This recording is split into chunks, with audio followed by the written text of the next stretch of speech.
ನಮಸ್ಕಾರ ಸ್ನೇಹಿತರೆ, rolling bird ಚಾನಲ್ಗೆ ನಿಮ್ಮೆಲ್ಲರಿಗೂ ಮತ್ತೊಮ್ಮೆ ಸ್ವಾಗತ. ನಮ್ಮ ಕಬಿನಿ ಸಫಾರಿ ಸರಣಿಯ ಮೊದಲ ಭಾಗಕ್ಕೆ ನೀವು ಕೊಟ್ಟ ಪ್ರೀತಿಗೆ ತುಂಬಾ ಧನ್ಯವಾದಗಳು.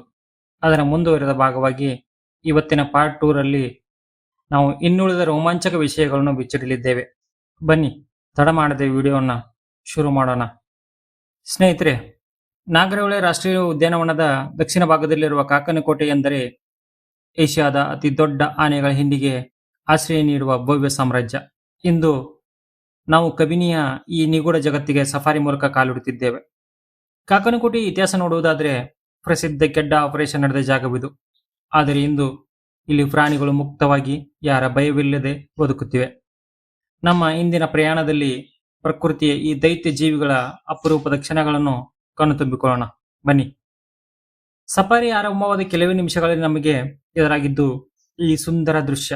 ಕಬಿನಿಯ ನಿಜವಾದ ಆಕರ್ಷಣೆಯಾದ ಇಲ್ಲಿನ ಉದ್ದನೆಯ ಮತ್ತು ಹರಿತವಾದ ಬಿಳಿ ದಂತಗಳನ್ನು ಹೊಂದಿರುವ ಈ ಗಜರಾಜ ಮರದ ಮರೆಯಲ್ಲಿ ಗಾಂಭೀರ್ಯದಿಂದ ಹೆಜ್ಜೆ ಇಡುತ್ತಿದ್ದಾನೆ. ಇಂತಹ ಜೀವಿಗಳನ್ನು ಪ್ರಕೃತಿಯಲ್ಲಿ ನೋಡುವುದೇ ಒಂದು ಸೌಭಾಗ್ಯ. ಸ್ನೇಹಿತರೆ, ಅಲ್ಲಿ ಒಂದು ದೊಡ್ಡ ಒಂಟಿ ಆನೆ ತನ್ನ ಸೊಂಡಿಲನ್ನು ಎತ್ತಿ ಸುತ್ತಲಿನ ವಾತಾವರಣವನ್ನು ಆಸ್ವಾದಿಸುತ್ತಿದೆ. ಈ ಒಂಟಿ ಆನೆ ತನ್ನ ಸೊಂಡಿಲನ್ನು ಗಾಳಿಯಲ್ಲಿ ಎತ್ತಿ ನಮ್ಮ ಇರುವಿಕೆಯನ್ನು ಗ್ರಹಿಸಲು ಪ್ರಯತ್ನಿಸುತ್ತಿದೆ. ಆನೆಗಳ ದೃಷ್ಟಿ ದೌರ್ಬಲ್ಯವನ್ನು ಅವುಗಳ ಅದ್ಭುತ ಮೂಗಿನ ಶಕ್ತಿ ಸರಿದೂಗಿಸುತ್ತದೆ. ಮತ್ತೊಂದು ಬದಿಯಲ್ಲಿ ನಿಂತಿರುವ ಸಣ್ಣ ವಯಸ್ಸಿನ ಆನೆ ಮರದ ಹಿಂದೆ ನಿಂತು ಸಫಾರಿ ಜೀಪನ್ನು ಕುತೂಹಲದಿಂದ ನೋಡುತ್ತಿದೆ.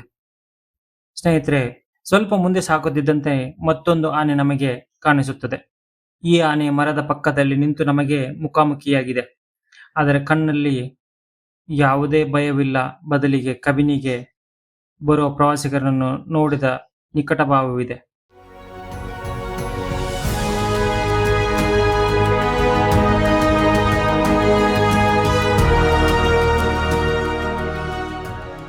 ಸ್ನೇಹಿತರೆ, ಆನೆಗಳ ಕೌಟುಂಬಿಕ ಜಗತ್ತಿನ ಬಗ್ಗೆ ನೋಡುವುದಾದರೆ ಆನೆಗಳು ಒಂಟಿಗೆ ಬದುಕಲು ಇಷ್ಟಪಡುವುದಿಲ್ಲ. ಅವು ಸದಾ ತಮ್ಮ ಕುಟುಂಬದೊಂದಿಗೆ ಇರುತ್ತವೆ. ಈ ದಟ್ಟ ಅರಣ್ಯದ ಮಧ್ಯೆ ಆನೆಗಳ ಇಡೀ ಹಿಂಡು ಒಟ್ಟಾಗಿ ಮೇಯುತ್ತಿದೆ. ಕುಟುಂಬದ ಹಿರಿಯ ಹೆಣ್ಣಾನೆ ಇಡೀ ಹಿಂಡನ್ನು ಮುನ್ನಡೆಸುತ್ತದೆ.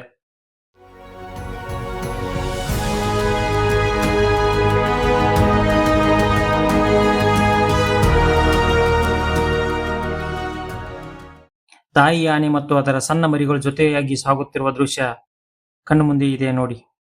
ಕಾಡಿನ ಅತ್ಯಂತ ಸುಂದರ ದೃಶ್ಯವೆಂದರೆ ತಾಯಿ ಮತ್ತು ಮರಿಯ ಅನುಬಂಧ. ತಾಯಿ ಆನೆ ತನ್ನ ಪುಟ್ಟ ಮರಿಯನ್ನು ದಟ್ಟವಾದ ಪೊದೆಗಳ ನಡುವೆ ಸುರಕ್ಷಿತವಾಗಿ ಕರೆದುಕೊಂಡು ಹೋಗುತ್ತಿರುವುದನ್ನು ನಾವು ಕ್ಯಾಮೆರಾದಲ್ಲಿ ಸೆರೆ ಹಿಡಿದಿದ್ದೇವೆ. ಕಾಡಿನ ಸ್ವಲ್ಪ ಒಳಭಾಗಕ್ಕೆ ಹೋದಾಗ ನಮಗೆ ಆನೆಗಳ ಒಂದು ದೊಡ್ಡ ಹಿಂಡು ಕಾಣಿಸಿತು. ಈ ಹಿಂಡಿನಲ್ಲಿ ಹಿರಿಯ ಆನೆಗಳಿಂದ ಹಿಡಿದು ಪುಟ್ಟ ಮರಿಗಳವರೆಗೆ ಎಲ್ಲವೂ ಒಟ್ಟಾಗಿವೆ. ವಿಶೇಷವಾಗಿ ಒಂದು ತಾಯಿ ಆನೆ ಮತ್ತು ಅದರ ಮುದ್ದಾದ ಮರಿ ಜೊತೆಯಾಗಿ ಸಾಗುತ್ತಿರುವುದು ನಮ್ಮ ಗಮನ ಸೆಳೆಯಿತು. ಆ ಮರಿ ಆನೆ ತನ್ನ ತಾಯಿಯ ಹಿಂದೆ ಹೆಜ್ಜೆ ಹಾಕುತ್ತಾ ಗಿಡಗಳ ಮರಿಯಲ್ಲಿ ಆಟವಾಡುತ್ತಿರುವುದನ್ನು ನೋಡಲು ತುಂಬಾ ಖುಷಿಯಾಗುತ್ತದೆ. ಆನೆಗಳು ಎಷ್ಟು ಸಾಮಾಜಿಕ ಪ್ರಾಣಿಗಳು ಎಂಬುದಕ್ಕೆ ಈ ಹಿಂದಿನ ಶಿಸ್ತೆ ಸಾಕ್ಷಿಯಾಗಿದೆ. ಈಗ ನಾವು ಈ ಕಾಡಿನ ಅಸಲಿ ಆಕರ್ಷಣೆಯತ್ತ ಮುಖ ಮಾಡಿದ್ದೇವೆ ನೋಡಿ. ಮರದ ಹಿಂದಿನಿಂದ ನಮಗೆ ದರ್ಶನ ನೀಡುತ್ತಿರುವ ಈ ಬಲಿಷ್ಠ ದಂತ ಆನೆ ಎಷ್ಟು ಗಂಭೀರವಾಗಿ ಕಾಣುತ್ತಿದೆ. ಅದರ ಉದ್ದವಾದ ಮತ್ತು ಹೊಳೆಯುವ ಬಿಳಿ ದಂತಗಳು ರಾಜ್ಯಭೋಗವನ್ನು ಹೆಚ್ಚಿಸುತ್ತಿವೆ. ಮರಗಳ ಕಾಂಡಕ್ಕೆ ಒರಗಿ ನಿಂತಿರುವ ಈ ಒಂಟಿ ಸಲಗ ತನ್ನ ಪರಿಸರವನ್ನು ಸೂಕ್ಷ್ಮವಾಗಿ ಗಮನಿಸುತ್ತಿದೆ. ಇದೇ ವೇಳೆ ಮತ್ತೊಂದು ಆನೆ ತನ್ನ ಸೊಂಡಿಲನ್ನು ಗಾಳಿಯಲ್ಲಿ ಎತ್ತಿ ವಾಸನೆ ಹಿಡಿಯುವ ಮೂಲಕ ಹತ್ತಿರದ ಅಪಾಯ ಮತ್ತು ಆಹಾರದ ಹುಡುಕಾಟದಲ್ಲಿದೆ. ನಮ್ಮ ಸಫಾರಿ ಮುಂದುವರಿಯುತ್ತಾ ಹೋದಂತೆ ಅನಿರೀಕ್ಷಿತವಾಗಿ ಒಂದು ಎಳೆಯ ದಂತ ಆನೆ ನಮ್ಮ ವಾಹನದ ಮುಂದೆಯೇ ರಸ್ತೆ ದಾಟಲು ಆರಂಭಿಸಿತು. ಮಣ್ಣಿನ ರಸ್ತೆಯ ಮೇಲೆ ಸಾಗುತ್ತಿರುವ ಈ ಆನೆಯನ್ನು ನೋಡುವುದೇ ಒಂದು ರೋಮಾಂಚನ.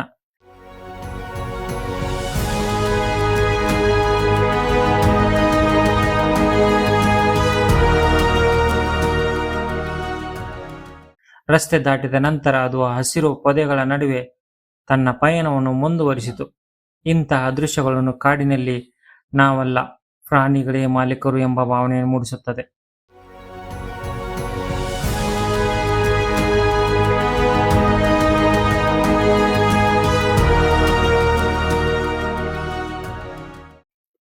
ಸ್ನೇಹಿತರೆ, ಸಫಾರಿಯಲ್ಲಿ ಮುಂದೆ ಸಾಗುತ್ತಿದ್ದಂತೆ ಆ ದಟ್ಟವಾದ ಹಸಿರಿನ ಮಧ್ಯೆ ಏನೋ ಒಂದು ಚಲನೆ.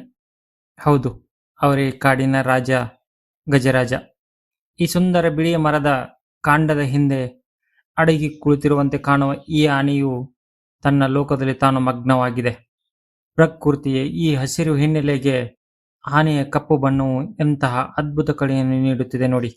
ಆನೆಯು ತನ್ನ ಸೊಂಡಿಲನ್ನು ಎಷ್ಟು ಚತುರತೆಯಿಂದ ಬಳಸುತ್ತಿದೆ ಎಂದು ಗಮನಿಸಿ. ಈ ದಟ್ಟವಾದ ಹಸಿರು ಗಿಡಗಂಟಿಗಳ ಮಧ್ಯೆ ತನಗೆ ಬೇಕಾದ ಉತ್ತಮವಾದ ಎಲೆಗಳು ಮತ್ತು ಚಿಗುರುಗಳನ್ನು ಅದು ಆರಿಸುತ್ತಿದೆ. ಈ ಸಸ್ಯಾಹಾರಿ ಪ್ರಾಣಿಯು ಕಾಡಿನ ಪರಿಸರ ವ್ಯವಸ್ಥೆಯನ್ನು ಸಮತೋಲನದಲ್ಲಿಡುವಲ್ಲಿ ಪ್ರಮುಖ ಪಾತ್ರ ವಹಿಸುತ್ತದೆ.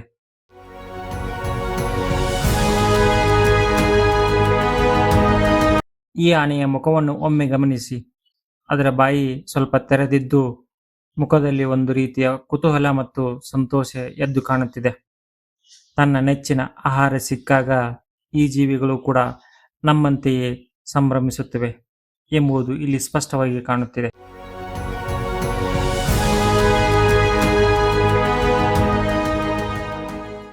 ಸಫಾರಿಯನ್ನು ಮುಂದುವರಿಸಿದ ನಮಗೆ ದಟ್ಟವಾದ ಗಿಡಗಂಟೆಗಳ ಮಧ್ಯೆ ಈ ಸಾಂಬಾರ್ ಜಿಂಕೆಯು ಎಷ್ಟು ಶಾಂತವಾಗಿ ಮಲಗಿದೆ ನೋಡಿ.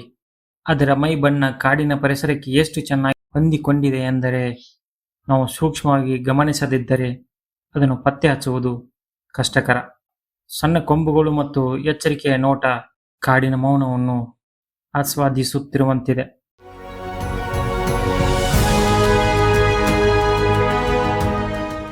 ಕಬಿನಿಯ ಹಿನ್ನೀರಿಗೆ ಹೋದಂತೆ ವಿಶಾಲವಾದ ಹಸಿರು ಬಯಲುಗಳು ಎದುರಾಗುತ್ತವೆ.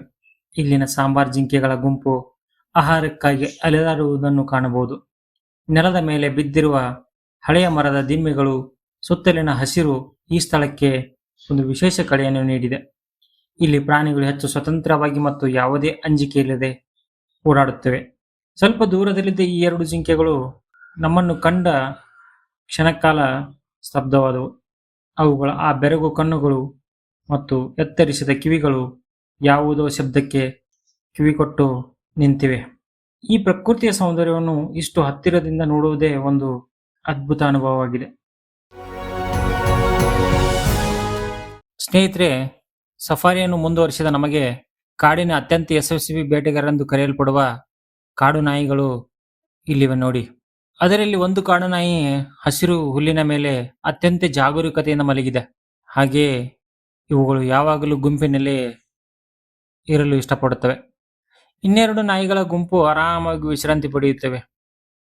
ಯಾವುದೇ ಸಫಾರಿ ಜೀಪ್ಗಳಿಗಾಗಲಿ ಬಸ್ಗಳಿಗಾಗಲಿ ಅಥವಾ ಜನರಿಗಾಗಲಿ ಹೆದರದೆ ಎಷ್ಟು ಆರಾಮದಾಯಕವಾಗಿ ಮಲಗಿವೆ ನೋಡಿ.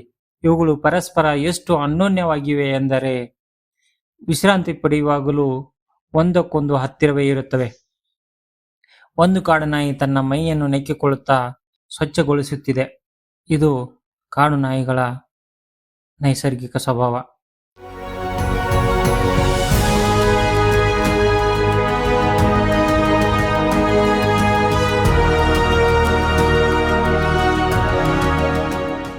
ಬಿಸಿಲು ಹೆಚ್ಚಾಗುತ್ತಿದ್ದಂತೆ ಕಾಡು ನಾಯಿಗಳು ತಮ್ಮ ದೇಹವನ್ನು ತಂಪಾಗಿಸಿಕೊಳ್ಳಲು ನೀರನ್ನು ಹುಡುಕುತ್ತಾ ನೀರಿನ ಕಡೆಗೆ ಹೊರಟಿವೆ.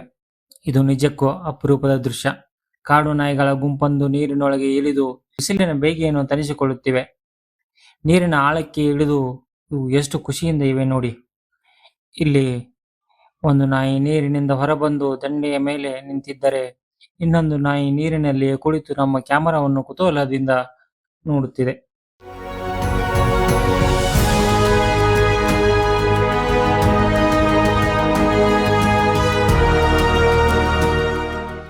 ಕಾಡು ನಾಯಿಗಳು ಗುಂಪು ಗುಂಪುಗಳಾಗಿರುತ್ತವೆ. ಈ ಕಾಡು ನಾಯಿಗಳ ಸ್ವಭಾವವೆಂದರೆ ಯಾರೇ ಬೇಟೆಯಾಡಿದರೂ ಕೂಡ ಗುಂಪಿನಲ್ಲಿ ವಯಸ್ಸಾದ ಕಾಡು ನಾಯಿಗಳಿಗೆ ಹೆಚ್ಚು ಪ್ರಾಮುಖ್ಯತೆಯನ್ನು ಕೊಡುತ್ತವೆ. ಹಾಗೆಯೇ ಇಲ್ಲಿ ಒಂದು ನಾಯಿ ನೀರಿನಿಂದ ಹೊರಬಂದು ದಂಡೆಯ ಮೇಲೆ ನಿಂತಿದ್ದರೆ ಇನ್ನೊಂದು ನಾಯಿ ನೀರಿನಲ್ಲಿ ಕುಳಿತು ನಮ್ಮ ಕ್ಯಾಮರಾವನ್ನು ಕುತೂಹಲದಿಂದ ನೋಡುತ್ತಿದೆ. ಕಾಡು ನಾಯಿಗಳು ಅತ್ಯುತ್ತಮ ಈಜುಗಾರರು, ಹೌದು.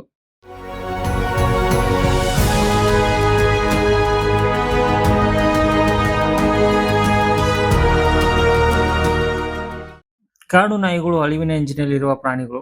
ಇವುಗಳ ಸಂರಕ್ಷಣೆ ಕಾಡಿನ ಸಮತೋಲನಕ್ಕೆ ಬಹಳ ಮುಖ್ಯ. ಇತ್ತಿನ ಕಬಿನಿ ಸಫಾರಿಯಲ್ಲಿ ಈ ಸುಂದರ ದೃಶ್ಯಗಳನ್ನು ನೋಡಲು ಸಿಕ್ಕಿದ್ದು ನಮ್ಮ ಪುಣ್ಯ.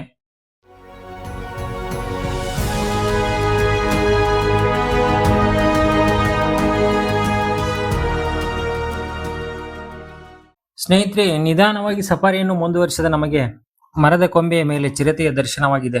ಎಂತಹ ಅದ್ಭುತ ದೃಶ್ಯ!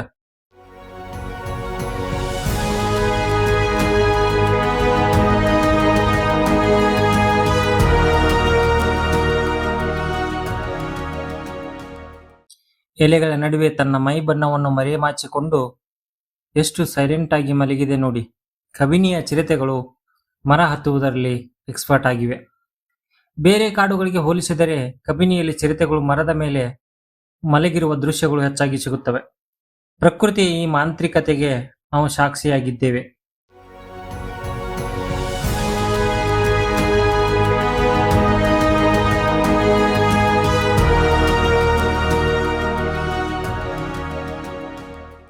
ಈ ಚಿರತೆ ಎಷ್ಟು ಆರಾಮಾಗಿ ಯಾವುದೇ ಭಯವಿಲ್ಲದೆ ಮಲಗಿದೆ ಅಂದರೆ ಅದರ 2 ಕಾಲುಗಳು ಮತ್ತು ಬಾಲ ಮರದಿಂದ ಕೆಳಗೆ ನೇತಾಡುತ್ತಿವೆ.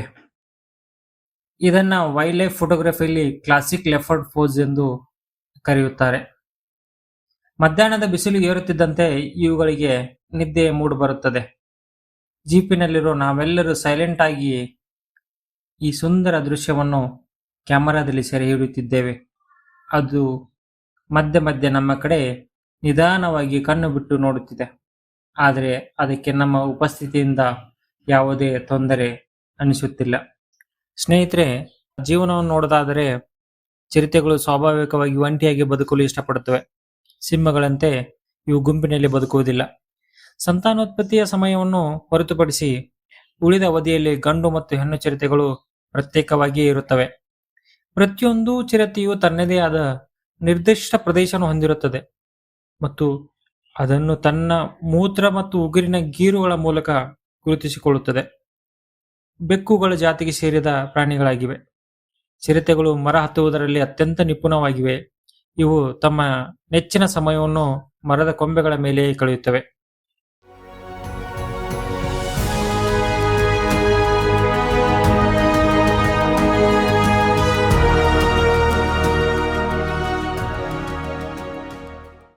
ಬೇಟೆಯಾಡಿದ ಆಹಾರವನ್ನು ಸಿಂಹ ಅಥವಾ ಹೈನಾಗಳಿಗೆ ಕಿತ್ತುಕೊಳ್ಳದಂತೆ ರಕ್ಷಿಸಲು ಅವು ತಮ್ಮ ತೂಕಕ್ಕಿಂತ 2ರಷ್ಟು ತೂಕವಿರುವ ಬೇಟೆಯನ್ನು ಬಾಯಿಲಿ ಕಚ್ಚಿಕೊಂಡು ಸುಲಭವಾಗಿ ಮರ ಹತ್ತಬಲ್ಲವು. ಚಿರತೆಗಳು ಮಾಂಸಾಹಾರಿಗಳಾಗಿದ್ದು ಹಗಲಿಗಿಂತ ಹೆಚ್ಚಾಗಿ ರಾತ್ರಿಯ ವೇಳೆಯಲ್ಲಿ ಬೇಟೆಯಾಡುತ್ತವೆ. ಇವುಗಳು ತಮ್ಮ ಮೈಮೇಲಿರುವ ಚುಕ್ಕೆಗಳ ಸಹಾಯದಿಂದ ಕಾಡಿನ ಪೊದೆಗಳಲ್ಲಿ ಯಾರಿಗೂ ಕಾಣಿಸದಂತೆ ಅಡಗಿಕೊಳ್ಳುತ್ತವೆ. ಬೇಟೆಯು ಹತ್ತಿರ ಬಂದಾಗ ಒಮ್ಮೆಲೆ ಜಿಗಿದು ದಾಳಿ ಮಾಡುತ್ತವೆ. ಇವುಗಳ ಆಹಾರದಲ್ಲಿ ಜಿಂಕೆ, ಕಾಡು ಹಂದಿ, ಮಂಗಗಳು ಮತ್ತು ಸಣ್ಣ ಪುಟ್ಟ ಪ್ರಾಣಿಗಳು ಸೇರಿವೆ. ಚಿರತೆಗಳು ಗಂಟೆಗೆ 58 ಕಿಲೋಮೀಟರ್ ವೇಗದಲ್ಲಿ ಓಡಬಲ್ಲವು. ಇವು ಒಂದೇ ಜಿಗಿತದಲ್ಲಿ 6 ಮೀಟರ್ ದೂರದವರೆಗೆ ಜಿಗುವ ಸಾಮರ್ಥ್ಯವೂ ಕೂಡ ಹೊಂದಿವೆ. ಇವುಗಳು ಅತ್ಯುತ್ತಮ ಈಜುಗಾರರಾಗಿದ್ದು ನೀರನ್ನು ನೋಡಿ ಹೆದರುವುದಿಲ್ಲ.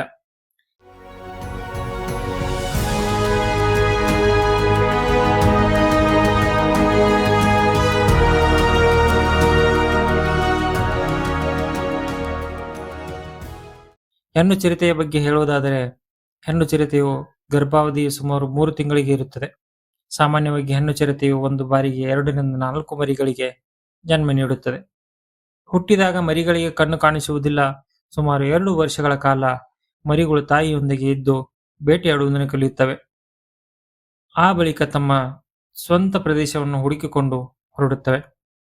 ಇವುಗಳಲ್ಲಿ ಕಾಡಿನಲ್ಲಿ ಇವುಗಳ ಜೀವಿತಾವಧಿ ಸುಮಾರು 12 ರಿಂದ 15 ವರ್ಷಗಳಾಗಿರುತ್ತದೆ.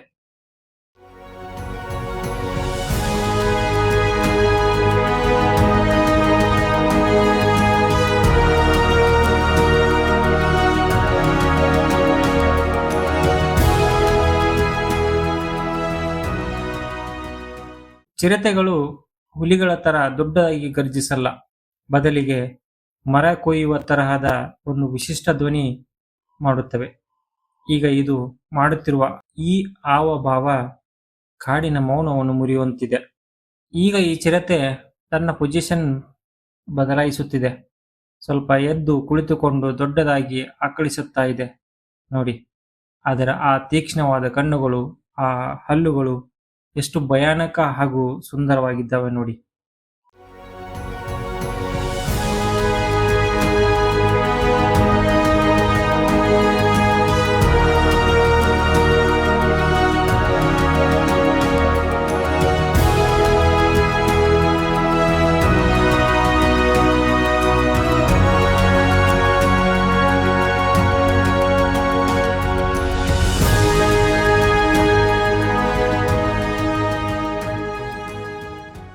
ಇವತ್ತು ನಮ್ಮ ಸಫಾರಿ ಸಾರ್ಥಕವಾಯಿತು ಅಂತಾನೆ ಹೇಳಬೇಕು.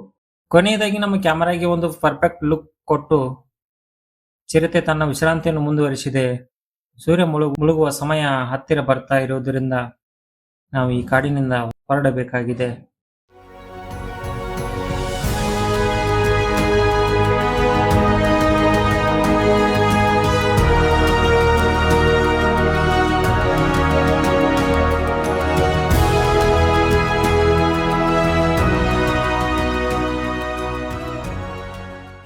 ಕಬಿನಿ ಸಫಾರಿ ನಮಗಂತೂ ಲೈಫ್ ಟೈಮ್ ನೆನಪಿನಲ್ಲಿ ಉಳಿಯುವಂತಹ ಅನುಭವ ನೀಡಿತು.